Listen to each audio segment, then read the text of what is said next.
Me es muy grato dirigirme a un público interesado, un público que asume un compromiso por transformar México para hacer una sociedad más justa, que es algo que yo comparto plenamente. Quiero hacer con ustedes una reflexión acerca de un tema que actualmente se habla mucho, que son los derechos humanos. Y para cualquier cosa se dice, es que son mis derechos humanos, es que esto va en contra de los derechos humanos, un país que no respeta los derechos humanos, etc. De modo que se piensa que los derechos humanos es como un gran estándar o criterio para juzgar lo que está bien y lo que está mal.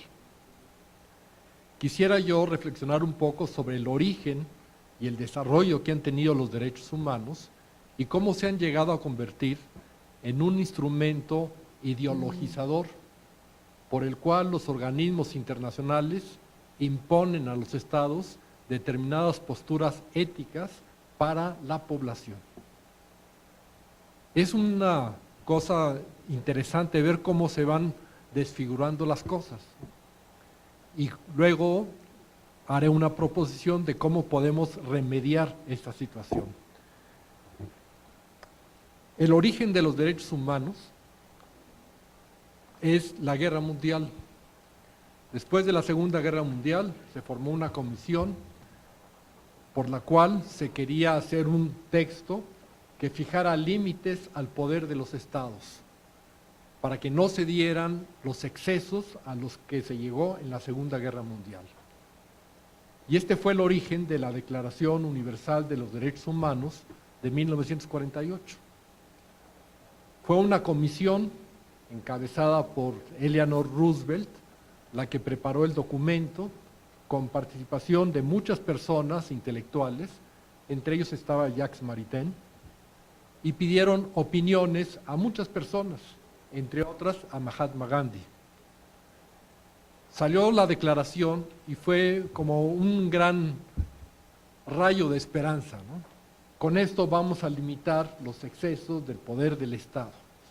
La idea es, la declaración indica los derechos que tienen los individuos para defenderse ante los ataques del Estado, ante los abusos o los excesos de los Estados. Este fue el origen. 20 años después, se dice, la declaración no tiene efecto jurídico, es simplemente una manifestación de principios o de ideas, pero no tiene efecto jurídico. Hay que convertirlos en tratados que vinculen jurídicamente a los estados para que tengan que cumplir lo que dice la declaración. Y de acuerdo con esa idea, se hicieron dos tratados en 1966.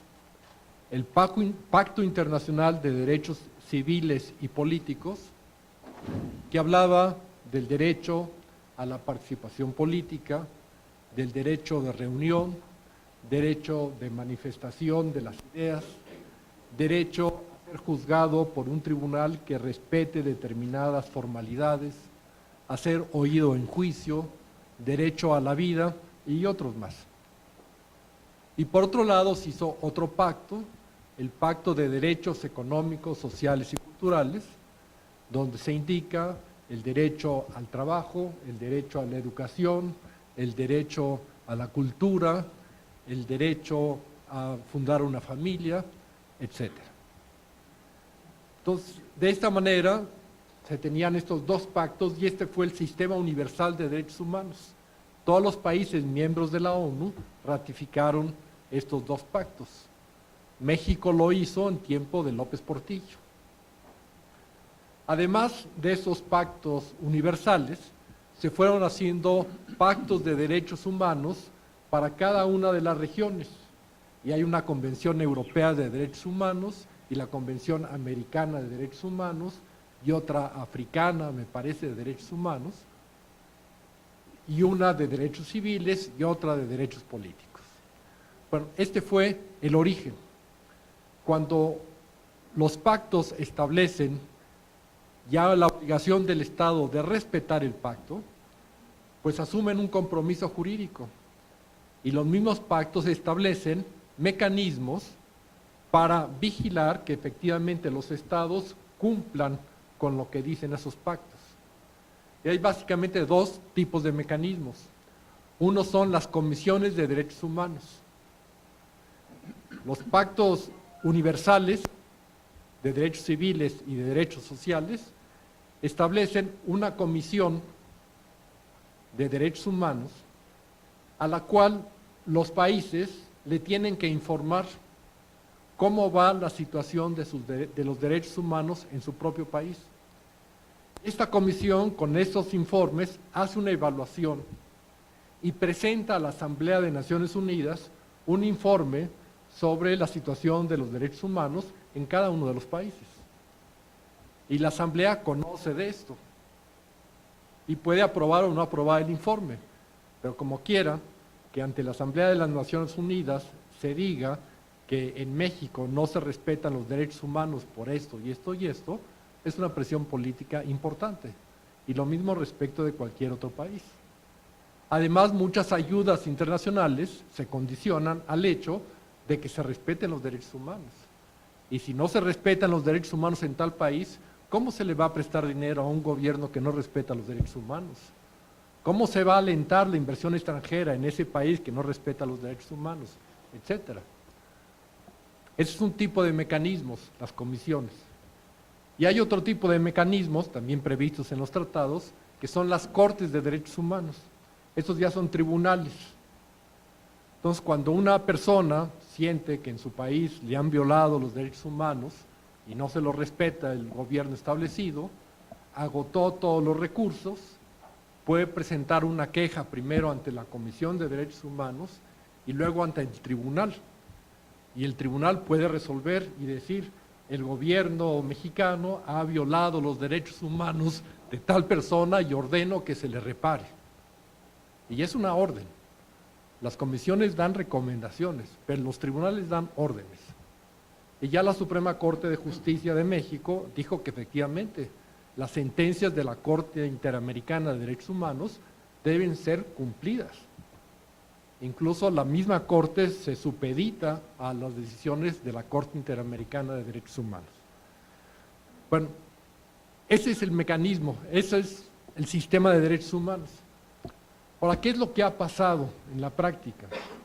Bueno, pues que los derechos humanos se han utilizado para muchas cosas. Y voy a poner algunos ejemplos. El asunto del aborto y la legalización del aborto se ha hecho aduciendo el derecho de la mujer a decidir sobre su propio cuerpo. Dice, es el derecho humano de la mujer a decidir sobre su propio cuerpo, nadie puede decidir por ella, de modo que ella libremente decide y aborta. Y con esto se asegura que el Estado tiene la obligación de proveer abortos y de destinar servicios públicos, hospitales, camas, médicos, para hacer los abortos y destinar recursos públicos para abortar, porque es un derecho que el Estado tiene que garantizar.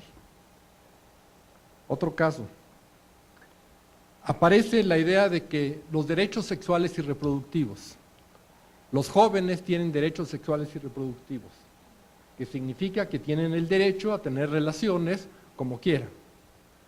Pero para que esas relaciones sean seguras, el gobierno debe proveerles anticonceptivos y abortivos, porque de otro modo se corre el riesgo de alguna enfermedad o el riesgo de un embarazo no deseado, y se aumenta el número de madres adolescentes, madres solteras adolescentes. No se puede permitir, es un derecho humano, los derechos sexuales y reproductivos, y el gobierno tiene la obligación de gastar no sé cuántos millones de pesos para la repartición gratuita de preservativos, anticonceptivos y abortivos. Otro caso, el derecho a contraer matrimonio. Pues ese derecho a contraer matrimonio lo tienen todas las personas, no se puede discriminar a nadie. Entonces, si dos personas del mismo sexo quieren contraer matrimonio, tienen derecho a contraer matrimonio. De otro modo, se les discriminaría y se les negaría un derecho fundamental. Y por lo tanto, se legaliza, que no quiere decir que se justifica ni que sirva, el matrimonio entre personas del mismo sexo. Otro más reciente. se dice que toda persona tiene derecho a la autodeterminación. De modo que cada persona puede autodeterminarse como quiere. Y si una persona quiere autodeterminarse y pasarla bien fumando marihuana, no puede haber una ley que le impida que fume marihuana o que cultiva marihuana.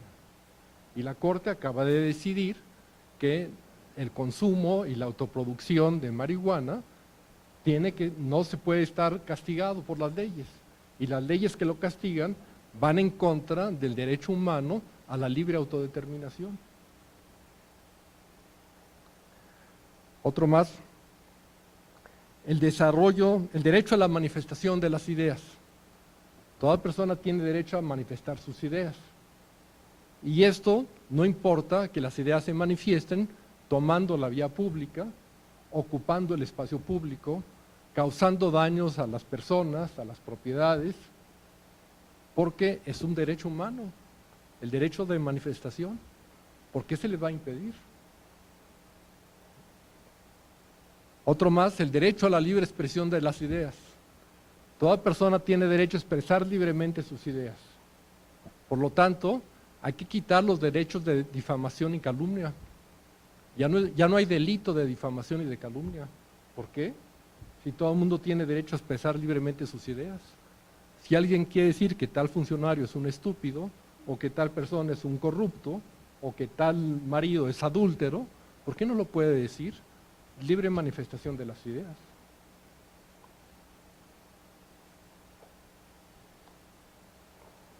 Otro más, este está en proceso, todavía no lo vemos, pero ya se oye. El derecho a la libertad religiosa. Si toda persona tiene derecho a la libertad religiosa, también tiene derecho a no tener religión. Si los creyentes tienen derecho a bendecir, los no creyentes tienen derecho a blasfemar. Ya se está promoviendo esto, el derecho a la blasfemia. Y es uno de los derechos humanos, ¿no? ¿Por qué no? Si se puede bendecir, ¿por qué no se puede blasfemar? Otro más que ya también está muy conocido, ¿no? El derecho a una muerte digna. Si toda persona tiene derecho a la libre autodeterminación, ¿por qué no a la libre decisión acerca de la muerte? Y esto da lugar a la eutanasia. Y como es un derecho de la persona a decidir que se suspenda la vida, el Estado tiene que destinar recursos, hospitales, médicos, para que practiquen el suicidio asistido o la eutanasia, a petición del cliente, ¿no? Son sus derechos humanos. Si vemos con atención, muchos de estos llamados derechos humanos no están consignados en ningún tratado. Ningún tratado habla de derechos sexuales y reproductivos, ningún tratado habla del derecho a la libre autodeterminación, ningún tratado habla del derecho de la mujer sobre su propio cuerpo. No existen. Y sin embargo, los toman en cuenta los jueces para decidir. Y en cambio, sucede una cosa muy contraria, que acabamos de ver también en estas semanas, una decisión de la Suprema Corte Mexicana. Una mujer había pedido un amparo para que se respetara el derecho de los padres a dar educación religiosa a sus hijos.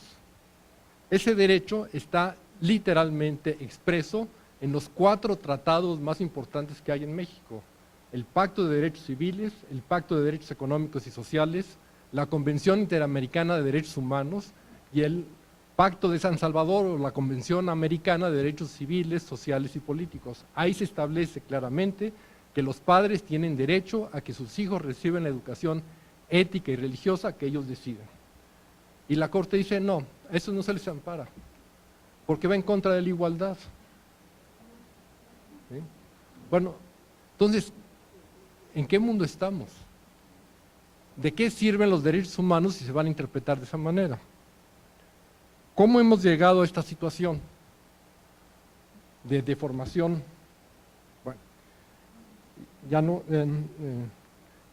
¿Cómo hemos llegado? Básicamente por la presión de las comisiones internacionales de derechos humanos que condicionan a los países para que legalicen el aborto, para que promuevan los matrimonios entre personas del mismo sexo, en fin, para que esas imposiciones ideológicas de los poderes económicamente dominantes se transmitan a las poblaciones de los Estados miembros de la ONU, por medio de las comisiones de derechos humanos, por medio de las cortes de derechos humanos, y ahora ya hay un nuevo mecanismo que es muy peligroso, que son las comisiones para eliminar la discriminación, porque ahora no solamente se protege a los individuos por los abusos del Estado, sino que cualquier persona que se sienta discriminada, y discriminar significa que se le vulnere, se le niegue o se le menoscabe sus derechos humanos, cualquiera cosa que se entienda por ello, da lugar a que una comisión de no discriminación castigue a esa persona particular. Entonces, si una escuela, por ejemplo, ya está expreso como una forma de discriminación, si en una escuela se enseña que las madres en la familia tienen principalmente el deber de dedicarse a la educación y cuidado de los hijos y de la casa, eso es discriminación y es motivo de una sanción si alguien se queja. Que se diga que los jóvenes no tienen derechos sexuales y reproductivos en una escuela o en un instituto, un internado, es motivo de discriminación. Entonces está este otro mecanismo. Bueno, ¿qué es lo que podemos hacer para evitar y para corregir esto? Creo que la teoría de los derechos humanos tiene dos errores fundamentales que se denunciaron en su momento. Uno lo denunció Mahatma Gandhi, cuando le preguntaron su opinión acerca de los derechos humanos. Él les dijo: únicamente les voy a decir lo que aprendí de mi sabia pero ignorante madre, que todo derecho que no se funda en un deber cumplido es un fraude por el que no vale la pena luchar. Y efectivamente, los derechos humanos sin deberes es absurdo. Los derechos son instrumentos para cumplir los deberes. El otro error que denunció el propio Maritain: estamos de acuerdo, dijo, todos los redactores de la Declaración Universal en lo que dice, pero no nos pregunten acerca del fundamento, porque hay total disparidad. ¿Cuál es el fundamento de que los derechos humanos sean obligatorios? Me parece que ambos errores se corrigen recuperando el concepto de la ley natural. Los derechos humanos tienen como fundamento la ley natural, y esa ley natural prescribe deberes y derechos. Únicamente considerando así como una ley, un ordenamiento racional, independiente de la voluntad de las personas, independiente de las leyes, independiente de los tratados, que tiene una validez objetiva, porque se funda en la naturaleza humana racional, los derechos humanos tienen sentido. Lo que no podemos permitir es que los derechos humanos se conviertan en un sustituto de la ley natural. En lugar de ley natural, que es un concepto antiguo, rebasado por la democracia o por el mundo globalizado, hablemos ahora de derechos humanos. Me parece que no debemos caer en ese error, sino señalar, los derechos humanos tienen como fundamento la ley natural. Y por eso todos los derechos humanos dependen de la existencia de deberes. Yo tengo derecho a trabajar, elegir mi modo de trabajo, sí, porque tengo el deber de trabajar y colaborar con el bien común. Yo tengo derecho de creer o no creer, sí, pero tengo principalmente el deber de informarme y procurar vivir conforme a la verdad, etcétera. Entonces, recuperando el concepto de ley natural, me parece que podemos darle una interpretación adecuada a los derechos humanos. Y si no, vamos a seguir viviendo los derechos humanos como un medio por el cual se imponen a los países las políticas y criterios, la ética que quieren establecer los dominadores de la economía mundial. Muchas gracias.